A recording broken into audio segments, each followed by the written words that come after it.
പത്തരമാറ്റിൽ ഇനി വരാൻ പോകുന്ന നല്ലൊരു അടിപൊളി എപ്പിസോഡിന്റെ റിവ്യൂവിലേക്ക് എല്ലാവർക്കും സ്വാഗതം. അങ്ങനെ അഭിയുടെ കുഞ്ഞിനെ ആദർശിന്റെ കുഞ്ഞാണെന്ന് വളരെ വിദഗ്ധമായിട്ട് മുത്തശ്ശന്റെ മുമ്പിൽ വരുത്തി തീർക്കാണ് അഭിയും കൂട്ടാളികളും. തുടർന്ന് മുത്തശ്ശന്റെ മുമ്പിൽ നല്ല പിള്ള ചമയാൻ വേണ്ടി ഗംഭീര അഭിനയം കാഴ്ചവെക്കുകയാണ് അഭി. ആദർശേട്ടനാണ് മൂർത്തീസ് ജ്വല്ലറിയുടെ MD. അങ്ങനെയുള്ള ആദർശേട്ടൻ തെറ്റ് ചെയ്തെന്ന് പുറം ലോകം അറിഞ്ഞാൽ ശരിയാവില്ല. അതുകൊണ്ട് ആദർശേട്ടന്റെ മാനം കാക്കാൻ വേണ്ടി ഞാൻ ഒരു ത്യാഗം ചെയ്യാം. അനന്തപുരിയിലുള്ളവരോടും പുറത്തുള്ളവരോടും ഈ കുഞ്ഞ് എന്റേതാണെന്ന് പറഞ്ഞാൽ മതി. കുഞ്ഞിനെയും നമുക്ക് അത് പറഞ്ഞ് വിശ്വസിപ്പിക്കാമെന്നൊക്കെ പറയുമ്പോൾ ആദ്യമൊന്നും ആദർശും മുത്തശ്ശനും അത് അംഗീകരിക്കുന്നില്ലെങ്കിലും പിന്നീട് അഭി പറയുന്നത് ശരിയാണെന്ന് അവർക്ക് തോന്നുവാണ്. അങ്ങനെ അഭിയുടെ കുഞ്ഞായി ചന്തുമോള് അനന്തപുരിയിലേക്ക് വരുന്നുണ്ടെങ്കിലും ചന്തുമോളുടെ വായിൽ നിന്ന് തന്നെ എല്ലാവരും സത്യങ്ങൾ അറിയുന്നുണ്ട്. അങ്ങനെ അനന്തപുരിയിലേക്ക് അവർ മൂവരും എത്തുകയാണ്. മുത്തശ്ശന്റെയും ആദർശിന്റെയും പിന്നാലെ കുഞ്ഞിനെയും എടുത്തുകൊണ്ട് അഭിയും ഇങ്ങനെ എത്തുകയാണ്. അത് കാണുന്നതും എന്താ കാര്യമെന്ന് പിടികിട്ടാതെ എല്ലാവരും ഇങ്ങനെ അമ്പരപ്പോടെ നോക്കി നിൽക്കുക. കാഴ്ച കണ്ടുകൊണ്ട് വരുന്ന ജലജ ചോദിക്കുന്നുണ്ട്, എന്താ അഭി ഇതേതാ ഈ കുഞ്ഞെന്നൊക്കെ ചോദിക്കുന്നുണ്ട്. കുഞ്ഞിനെ എന്തിനാ ഇങ്ങോട്ട് കൊണ്ടുവന്നിരിക്കുന്നതെന്നൊക്കെ ചോദിക്കുമ്പോൾ മുത്തശ്ശൻ പറയുന്നുണ്ട്, ഈ കുഞ്ഞിനെ ഇങ്ങോട്ട് കൊണ്ടുവന്നതിൽ ഒരു കാരണമുണ്ട്. ഈ കുഞ്ഞിനെ നമ്മുടെ വീടുമായിട്ട് ഒരു ബന്ധമുണ്ട്. അതുകൊണ്ടാണ് ഈ കുഞ്ഞിനെ ഇങ്ങോട്ട് കൂട്ടിക്കൊണ്ടുവന്നിരിക്കുന്നത് എന്നൊക്കെ പറയുമ്പോൾ അച്ഛൻ ഇത് എന്തൊക്കെയായി പറയുന്നത്? ഈ കുഞ്ഞിന് നമ്മുടെ വീടുമായിട്ട് എന്ത് ബന്ധമാണ് ഉള്ളതെന്ന് ചോദിക്കും. ഉടനെ തന്നെ ദേവയാനിയും ചോദിക്കുന്നുണ്ട്, എന്താ ആദർശം മുത്തശ്ശനി പറയുന്നത്? ഈ കുഞ്ഞ് ആരുടെ കുട്ടിയാ? ഇത് ആരുടെ കുട്ടിയാ? എന്തിനാ ഈ കുട്ടിയെ നമ്മുടെ വീട്ടിലേക്ക് കൊണ്ടുവന്നിരിക്കുന്നത് എന്നൊക്കെ ചോദിക്കുമ്പോൾ അത് പിന്നെ അമ്മേ, ഈ കുട്ടിയെ ഇനി നമ്മുടെ വീട്ടിലാണ് വളരാൻ പോകുന്നത്. അതെന്തിനാ ഈ കുട്ടി നമ്മുടെ വീട്ടിൽ വളരുന്നത്? അതിന് മാത്രം ഈ കുട്ടിക്ക് നമ്മുടെ വീടുമായിട്ട് എന്ത് ബന്ധമാണ് ഉള്ളതെന്ന് വീണ്ടും എടുത്തു ചോദിക്കുന്നുണ്ട് ദേവയാനി. അപ്പോൾ ഉടനെ തന്നെ അഭി പറയുവാണ്, അത് പിന്നെ വല്യമ്മേ, ഈ കുട്ടിക്ക് ഈ കുടുംബവുമായിട്ട് ഒരു ബന്ധമുണ്ട്. ഉടനെ തന്നെ മുത്തശ്ശന് പറയുന്നുണ്ട്, ഈ കുട്ടി ഈ കുടുംബത്തിലെ ഒരാളുടെ മകളാണ്. അതായത് എന്റെ കൊച്ചുമക്കളിൽ ആരോ ഒരാളാണ് ഈ കുട്ടിയുടെ അച്ഛൻ. കഷ്ടകാലത്തിന് അതാരാണെന്ന് തുറന്നു പറയാൻ കഴിയാതെ ഈ കുഞ്ഞിന്റെ അമ്മ മരിച്ചുപോയി. അപ്പൊ ഈ കുഞ്ഞിനെ ഇങ്ങോട്ട് കൊണ്ടുവരാതെ മറ്റു നിർവാഹമില്ലായിരുന്നു. അല്ലെങ്കിൽ മുത്തശ്ശൻ പറയുമ്പോൾ ഉടനെ തന്നെ ജലജ വീണ്ടും ചോദിക്കുന്നുണ്ട്, എന്ത് ഈ കുട്ടി ഈ കുടുംബത്തിലെ ഒരാളുടെ കുട്ടിയാണെന്നോ? അങ്ങനെ ആരെങ്കിലും എന്തെങ്കിലും പറഞ്ഞ ഉടനെ ഒരു കുട്ടിയെ ഇങ്ങോട്ട് കൊണ്ടുവരേണ്ട കാര്യമുണ്ടോ? എന്താ അച്ഛൻ ഈ പറയുന്നത്? ഒരാൾ അങ്ങനെ വന്ന് പറഞ്ഞെന്ന് കരുതി ഉടനെ തന്നെ ഈ കുഞ്ഞിനെ ഇങ്ങോട്ട് കൊണ്ടുവരേണ്ട ആവശ്യമുണ്ടായിരുന്നോ? ഇവിടെ നിയമമൊന്നുമില്ലേ? ഈ കുഞ്ഞിന്റെ അച്ഛൻ ഇവിടെയുള്ള ആരെങ്കിലും ആണെങ്കിൽ തന്നെ അത് കണ്ടെത്താൻ എന്തെല്ലാം മാർഗങ്ങളുണ്ട്? DNA പോലെയുള്ള പല പരിശോധനകളും ഇന്ന് നിലവിലുണ്ടല്ലോ. അങ്ങനെ എന്തെങ്കിലും ഒക്കെ ചെയ്ത് ഉറപ്പ് വരുത്തിയിട്ട് കൊണ്ടുവന്നാൽ പോരായിരുന്നോ? ഇത് പുറത്ത് ആരെങ്കിലും അറിഞ്ഞാൽ നമ്മുടെ കുടുംബത്തിനല്ലേ നാണക്കേട് അച്ഛാന്നൊക്കെ ചോദിക്കുന്നുണ്ട് ജയൻ. അപ്പൊ മുത്തശ്ശൻ പറയാ, ജയ നീ ഇപ്പൊ ഇതേക്കുറിച്ച് ചോദ്യം ചെയ്യാനൊന്നും വരണ്ട. ഞാൻ ഇത് തീരുമാനിച്ചു കഴിഞ്ഞു. ഈ കുട്ടി ഈ കുടുംബത്തിൽ വളരും. അതുകൊണ്ട് നിങ്ങൾ ആരും ഇതിനെക്കുറിച്ച് കൂടുതലൊന്നും സംസാരിക്കണ്ട. നീ പറഞ്ഞത് ശരിയാ ജയ. എന്റെ കൊച്ചുമക്കൾ സത്യം തുറന്നു പറയാൻ തയ്യാറാവാത്ത സ്ഥിതിക്ക് ഈ കുഞ്ഞിന്റെ അച്ഛൻ ആരാണെന്ന് നമുക്ക് എത്രയും പെട്ടെന്ന് കണ്ടുപിടിക്കണം. അത് നീ ഇപ്പോൾ പറഞ്ഞ DNA ടെസ്റ്റ് ചെയ്തിട്ടാണെങ്കിൽ അങ്ങനെ എന്നൊക്കെ മുത്തശ്ശൻ പറയുമ്പോൾ അഭിക്ക് ചെറുതായിട്ട് പേടിയൊക്കെ ആവുന്നുണ്ട്. ആ സമയം അഭി ആ കുഞ്ഞിനെ എടുത്തോണ്ട് ഇങ്ങനെ നിൽക്കുവാണല്ലോ. ജലജ വന്നിട്ട് ചോദിക്കുന്നുണ്ട്, നീ എന്തിനാ അതിനെ ഏറ്റെടുത്തിരിക്കുന്നത്? ഇനി നിനക്കിതിൽ വല്ല മനസ്സറിവുമുണ്ടോ? നീ എങ്ങാനുമാണോ ഈ കുഞ്ഞിന്റെ അച്ഛൻ എന്നൊക്കെ ജലജ ചോദിക്കുമ്പോൾ അഭി ഒന്നും മിണ്ടാനാകാതെ മുത്തശ്ശനെയും ആദർശിനെയും മാറി മാറി നോക്കുവാണ്. മുത്തശ്ശന്റെയും ആദർശിന്റെയും മുമ്പിൽ അഭി ഇപ്പോൾ ഒരു രക്ഷകനെ പോലെയാണ് നിൽക്കുന്നത്. അതുകൊണ്ട് തന്നെ തന്റെ കുഞ്ഞാണെന്ന് തുറന്നു പറയാൻ തയ്യാറാവുകയാണ് അഭി. കാരണം മറ്റുള്ളവരെല്ലാം തന്നെ തെറ്റിദ്ധരിച്ചാലും വെറുത്താലും മുത്തശ്ശന്റെയും ആദർശിന്റെയും മുമ്പിൽ താൻ നല്ല മനസ്സുള്ള ആളായി തീരുമല്ലോ എന്നൊക്കെ മനസ്സിലോർത്ത് അഭി അത് സമ്മതിക്കുകയാണ്. അതെ അമ്മേ, എനിക്ക് പറ്റിപ്പോയ ഒരു തെറ്റാണ് ചന്തുമോള്. വിവാഹത്തിന് മുമ്പ് ഞാൻ ഒരുപാട് തെറ്റുകൾ ചെയ്തിട്ടുണ്ടെന്ന് അമ്മക്കറിയാലോ. അതിൽപ്പെട്ട ഒന്നാണിത്. എന്റെ കുട്ടിയാണ് ഇവളെന്നും പറഞ്ഞ് നാവെടുക്കുന്നതും ജലജ അഭിയുടെ കർണം അടിച്ചു പൊട്ടിക്കുന്നുണ്ട്. നീ എന്താടാ പറഞ്ഞത്? ഇത് നിന്റെ കുഞ്ഞാണെന്നോ? ഞാനിത് വിശ്വസിക്കില്ലെന്നൊക്കെ പറഞ്ഞു വലിയ ബഹളം ഉണ്ടാക്കുന്നുണ്ട് ജലജ. അങ്ങനെ അഭി ആ കാര്യം തുറന്നു പറയുമ്പോൾ ദേവയാനിക്കും നയനയ്ക്കും അവിടെയുള്ള എല്ലാവർക്കും അഭിയോട് നല്ല രീതിയിൽ ദേഷ്യം തോന്നുന്നുണ്ട്. ദേവയാനി ദേഷ്യത്തോടെ അഭിയുടെ നേർക്ക് വന്ന് ചോദിക്കുന്നുണ്ട്, എടാ നാണക്കെട്ടവനെ, നിന്റെ ഭാര്യ ഇന്നോ നാളെയോ ആയിട്ട് പ്രസവിക്കും എന്നുള്ള രീതിയിൽ നിൽക്കുവല്ലേ? അങ്ങനെയുള്ളപ്പോൾ നീ ഈ കുഞ്ഞിനെയും കൊണ്ടുവന്നാൽ എങ്ങനെ ശരിയാവും? ഈ കുഞ്ഞ് നിന്റെയാണെങ്കിൽ നീ എന്തിനാ മറ്റൊരു വിവാഹം കഴിച്ച് മറ്റൊരു പെണ്ണിന്റെ ജീവിതം തുലച്ചത്? നീ എത്ര പെൺകുട്ടികളെ ഇതുപോലെ പറ്റിച്ചിട്ടുണ്ടടാന്നൊക്കെ ചോദിക്കുമ്പോൾ അഭി ഒന്നും മിണ്ടാനാകാതെ കുനിഞ്ഞിങ്ങനെ നിൽക്കുവാണ് കേട്ടോ. എന്നിട്ട് പറയുവാണ്, അത് പിന്നെ അമ്മായി, തെറ്റ് പറ്റിപ്പോയി. അമ്മായി എന്നോട് ക്ഷമിക്കണം. തെറ്റ് പറ്റിപ്പോയി. ഇങ്ങനെ ഒരു കുഞ്ഞുള്ള കാര്യം ഞാൻ ഇപ്പോഴാ അറിയുന്നതെന്നൊക്കെ പറയുവാണ് അഭി. പിന്നെ ദേവയാനിയും ജലജയും ജാനകിയും ഒക്കെ കണക്കിന് ചീത്ത പറയുന്നുണ്ട് കേട്ടോ അഭിയെ. ആദർശാണെങ്കിൽ ഒന്നും മിണ്ടാനാവാതെ അങ്ങനെ നിൽക്കുവാണ് കേട്ടോ. ഒടുവിൽ മുത്തശ്ശൻ പറയുവാണ്, നിങ്ങൾ ഇങ്ങനെ ബഹളം ഉണ്ടാക്കേണ്ട ആവശ്യമൊന്നുമില്ല. സത്യങ്ങളെല്ലാം അധികം വൈകാതെ തന്നെ കലങ്ങി തെളിയും. തൽക്കാലം ഇങ്ങനെ ഒരു സംഭവം ഇവിടെ നടന്നതായിട്ട് പുറത്താരും അറിയണ്ട. ഈ കുഞ്ഞിന്റെ പിതൃത്വം നമുക്ക് തെളിയിക്കണം. എന്റെ കൊച്ചുമക്കളിൽ ആരാണ് തെറ്റ് ചെയ്തതെന്ന് എനിക്കറിയണം. അതുവരെ എല്ലാവരും ഒന്ന് ക്ഷമയോടെ കാത്തിരിക്കെന്ന് പറയുവാണ് മുത്തശ്ശൻ. അങ്ങനെ അത് അഭിയുടെ കുഞ്ഞാണെന്ന് തന്നെ അനന്തപുരിയിലെ സ്ത്രീ ജനങ്ങളൊക്കെ വിശ്വസിക്കുവാണ്.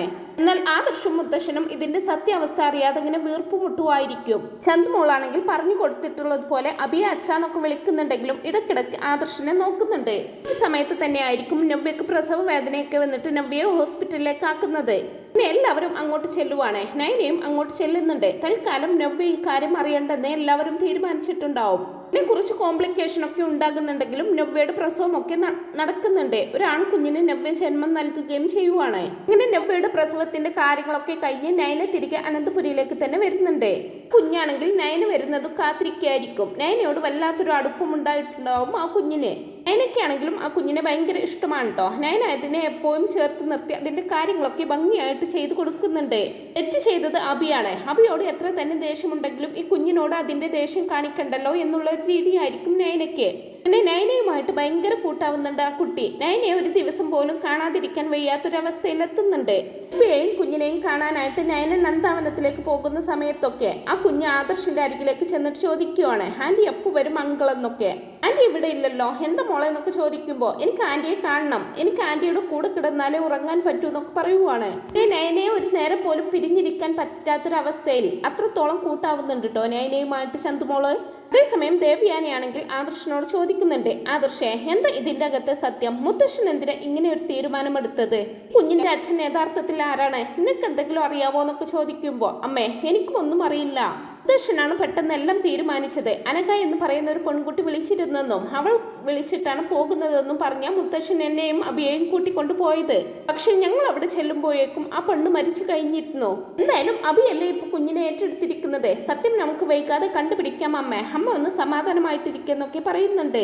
എടാ ആദർശേ, ഞാനൊരു കാര്യം പറഞ്ഞേക്കാം. നിനക്കിതിൽ എന്തെങ്കിലും മനസ്സറിവുണ്ടെന്ന് ഞാൻ അറിഞ്ഞാലേ അഭിയുടെ കുഞ്ഞാണെന്ന് പറഞ്ഞ് ആ കുഞ്ഞ് ഇവിടെ കയറി കൂടിയിട്ടുണ്ടെങ്കിലും അവനത് സമ്മതിച്ചിട്ടുണ്ടെങ്കിൽ അതിൽ എന്തോ ഒരു കള്ളത്തരമുണ്ട്.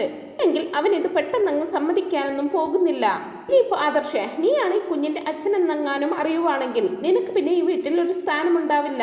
അമ്മ ഇത് എന്തൊക്കെയായി പറയുന്നത്? ആ കുട്ടിയുടെ അച്ഛൻ ഞാൻ എങ്ങനെയാ ആകുന്നത്? അമ്മ എന്നെ അവിശ്വസിക്കുവാണോ? ഞാൻ അങ്ങനെ ഒരു തെറ്റ് ചെയ്യില്ലെന്ന് അമ്മയ്ക്ക് അറിഞ്ഞൂടെ എന്നൊക്കെ ആദർശ് പറയുന്നുണ്ടെങ്കിലും ആദർശിന്റെ ഉള്ളിങ്ങനെ പുകഞ്ഞുകൊണ്ടിരിക്കുവാണ്. തനിക്ക് മനസ്സാവാച ഒന്നും അറിയില്ലെങ്കിലും അമ്മയും നയനയും സത്യങ്ങൾ അറിഞ്ഞു കഴിഞ്ഞാൽ അവരെങ്ങനെയായിരിക്കും പ്രതികരിക്കുക എന്നൊക്കെ ഓർത്ത് നയനയ്ക്ക് ആ കുഞ്ഞിനും ആ കുഞ്ഞിന് തിരിച്ചും നയനയോടുള്ള അടുപ്പമൊക്കെ ആദർശിനെ പേടിപ്പെടുത്തുന്നുണ്ട്.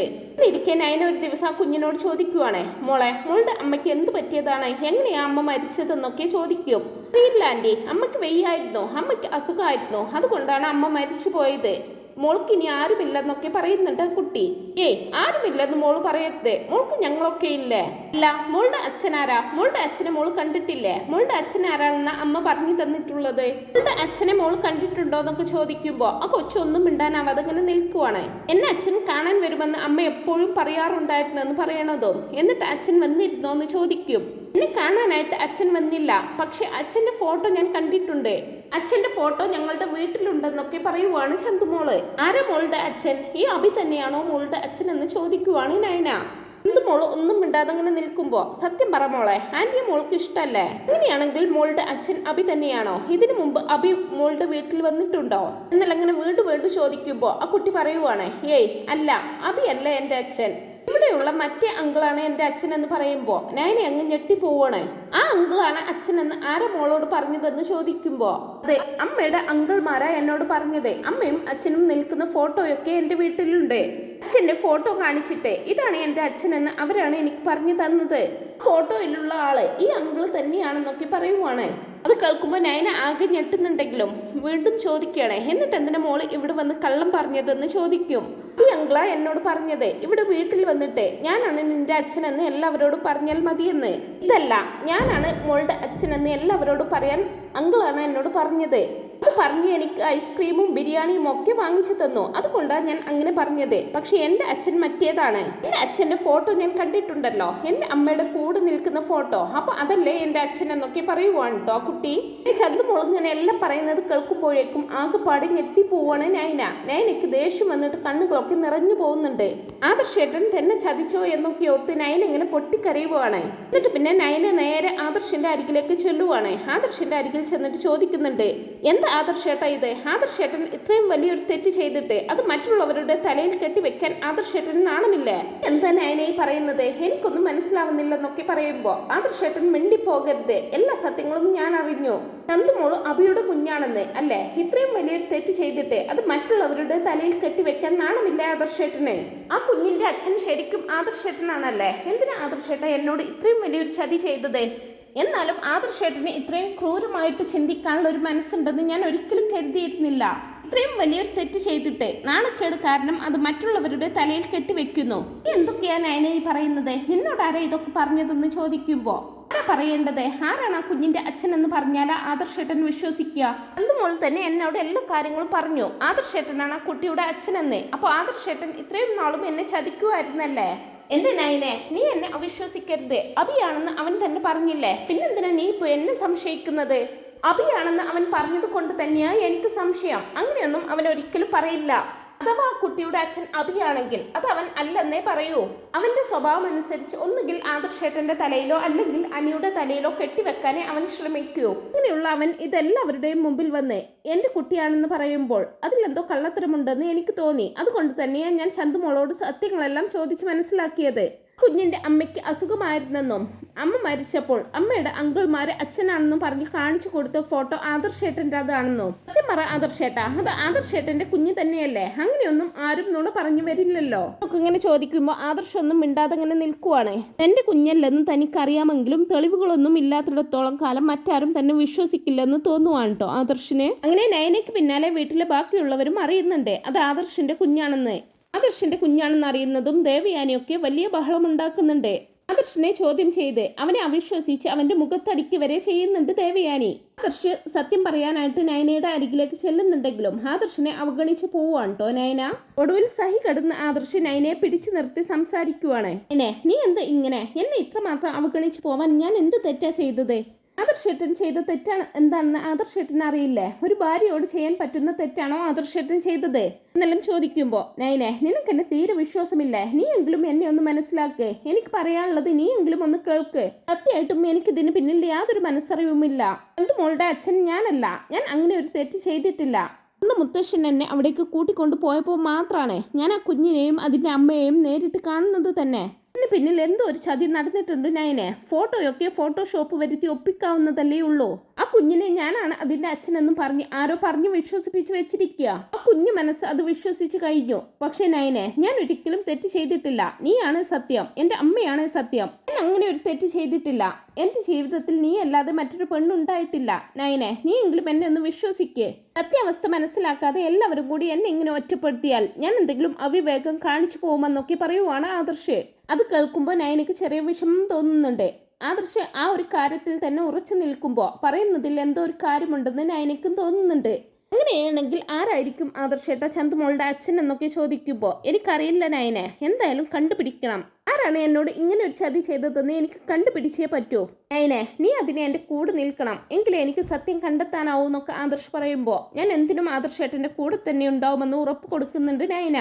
DNA ടെസ്റ്റ് നടത്താനൊക്കെ എല്ലാവരും പറയുന്നുണ്ടെങ്കിലും മുത്തശ്ശൻ അതിന് സമ്മതിക്കുന്നില്ല. DNA ടെസ്റ്റ് നടത്തിയാൽ ഈ കാര്യങ്ങൾ പുറം ലോകം അറിയും. ഇങ്ങനെ ഒരു കാര്യം പുറം ലോകം അറിഞ്ഞാൽ അത് ഈ കുടുംബത്തിനാണ് നാണക്കേട്. നമുക്ക് മറ്റെന്തെങ്കിലും വഴി നോക്കാമെന്നൊക്കെ പറയുവാണ് മുത്തശ്ശൻ.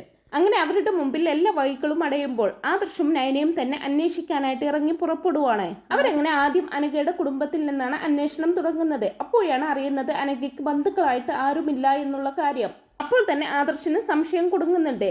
അവൾക്ക് ബന്ധുക്കൾ ആരുമില്ലെങ്കിൽ അപ്പോൾ പിന്നെ ബന്ധുക്കളാണെന്നും പറഞ്ഞ് അന്നിവിടെ ഉണ്ടായിരുന്ന 2 പേര് ആരാണെന്നുള്ള കാര്യത്തിൽ ആദർശിന് നല്ല സംശയം വരുന്നുണ്ട്. അക്കാര്യം നയനയോട് പറയുന്നതും അവർക്ക് മനസ്സിലാകുന്നുണ്ട് ഇതിന് പിന്നിൽ എന്തോ ഒരു ചതി നടന്നിട്ടുണ്ടെന്ന്. പിന്നീട് അങ്ങനെ ആ രണ്ടുപേരെ കണ്ടെത്താനായിരിക്കും അവർ ശ്രമിക്കുന്നത്. അങ്ങനെ അധികം വൈകാതെ അവരെ കണ്ടുപിടിക്കുകയും ചെയ്യുന്നുണ്ട് കേട്ടോ. അവർ ആദർശിനെ കണ്ട് ഓടിപ്പോവാനൊക്കെ ശ്രമിക്കുന്നുണ്ടെങ്കിലും ആദർശും നയനയും കൂടി അവരെ പിടികൂടുവാണ്. തുടർന്ന് ആദർശ് അവരെ ഒരിടത്ത് കൊണ്ടുപോയി കെട്ടിയിട്ട് ശരിക്കും എടുത്തിട്ട് പെരുമാറുന്നുണ്ട്. ആദ്യമൊന്നും സത്യം തുറന്നു പറയാൻ അവർ തയ്യാറാവുന്നില്ലെങ്കിലും പിന്നീട് അഭിയുടെ ചതിയെക്കുറിച്ച് അവർ ആദർശിനോട് തുറന്നു പറയുവാണ്. സാർ പറഞ്ഞു ഏൽപ്പിച്ചതിനനുസരിച്ചാണ് ഞങ്ങൾ അങ്ങനെയൊക്കെ ചെയ്തത്. സത്യത്തിൽ അഭി സാറാണ് ആ കുഞ്ഞിന്റെ അച്ഛൻ. പക്ഷെ അഭി സാറിന് ഒരിക്കലും ആ കുഞ്ഞിനെ ഏറ്റെടുക്കാൻ താല്പര്യമുണ്ടായിരുന്നില്ല. അതുകൊണ്ടാണ് അഭി സാർ ഇങ്ങനെയൊക്കെ ചെയ്തത്. അങ്ങനെ അഭിയുടെ ചതി മുഴുവൻ അവർ ആദർശിന്റെ അടുത്ത് തുറന്നു പറയുന്നുണ്ട്. അതെല്ലാം കേൾക്കുന്നതും ദേഷ്യം കൊണ്ട് വിറക്കുന്നുണ്ട് കേട്ടോ നയനയും നയനയും. ദേഷ്യം അടക്കാനാകാതെ ആദർശ് നല്ല രീതിയിൽ എടുത്തിട്ട് പെരുമാറുന്നുണ്ട് അവരെ രണ്ടുപേരെയും. അതുകൂടാതെ അവർ പറഞ്ഞതൊക്കെ ഫോണിൽ റെക്കോർഡ് ചെയ്തിട്ടുമുണ്ടാകും. തല്ലുകൊണ്ട് അവശരാകുന്നവരെ അയ്യോ സാറേ ഇനിയും ഞങ്ങളെ തല്ലല്ലേ, ഞങ്ങൾ ഈ സത്യം എവിടെ വേണമെങ്കിലും വന്ന് പറയാമെന്നൊക്കെ സമ്മതിക്കുകയാണ്. അങ്ങനെ ആദർശ് അവരെ വലിച്ചിയേച്ചുകൊണ്ട് മുത്തശ്ശന്റെ മുമ്പിലേക്ക് വരുവാണ്. അവരെ കാണുന്ന മുത്തശ്ശൻ എന്താ ആദർശ് ഇത് അനഘയുടെ ബന്ധുക്കളല്ലേ എന്നൊക്കെ ചോദിക്കുമ്പോ അനഘയുടെ ബന്ധുക്കളോ? ആ അനഘയ്ക്ക് ബന്ധുക്കൾ എന്ന് പറയാൻ ഒരാൾ പോലുമില്ല. ഇവരൊക്കെ ഏതോ കൊട്ടേഷൻ സംഘത്തിൽപ്പെട്ട ആളുകളാണ്. നടന്ന കാര്യം എന്താണെന്ന് ഇവർ തന്നെ മുത്തശ്ശനോട് പറയുമെന്നൊക്കെ പറഞ്ഞുകൊണ്ട് അവരെ കൊണ്ട് മുത്തശ്ശനോട് എല്ലാ സത്യങ്ങളും പറയിപ്പിക്കുവാണ് ആദർശ്. ഉണ്ടകളിൽ നിന്നും സത്യം അറിയുന്ന മുത്തശ്ശൻ അഭിക്കെതിരെ കടുത്ത നടപടിയെടുക്കുന്നുണ്ട്. അഭിയെ തലകും വിലകും അടിച്ച് അവനെ അനന്തപുരിയിൽ നിന്നും ആട്ടിയിറക്കുവാണ് കേട്ടോ. ഇങ്ങനൊരു ഡ്രാമ ക്രിയേറ്റ് ചെയ്യാതെ ആദ്യം തന്നെ നീ സത്യം തുറന്നു പറഞ്ഞിരുന്നെങ്കിൽ നിനക്ക് ഞാൻ ഇങ്ങനൊരു ശിക്ഷ വിധിക്കില്ലായിരുന്നു. ഇതിപ്പോ നീ തെറ്റ് ചെയ്തിട്ട് അത് എന്റെ കൊച്ചുമകന്റെ തലയിൽ കെട്ടിവെക്കാൻ നിനക്ക് എങ്ങനെ ധൈര്യം വന്നു? ഇനി നീ ഈ തറവാട്ടിൽ കാല് കുത്തി പോകരുത്. ഇവിടെ കാല് കുത്തിയാൽ ആ നിമിഷം നിന്റെ കാല് ഞാൻ വെട്ടുമെന്നൊക്കെ പറഞ്ഞ് അവനെ അടിച്ചിറക്കുവാണ് കേട്ടോ മുത്തശ്ശൻ. പിന്നീട് അങ്ങനെ കാര്യങ്ങളൊക്കെ ഒരുവിധം അടങ്ങുമ്പോൾ ആരുമില്ലാതാകുന്ന ചന്തുമോളെ ഏറ്റെടുക്കുവാണ് ആദർശും നയനയും കൂടി. അപ്പോഴേക്കും ചന്തുമോള അവിടെ എല്ലാവർക്കും പ്രിയപ്പെട്ടവളായി മാറിക്കഴിഞ്ഞിട്ടുണ്ടാവും.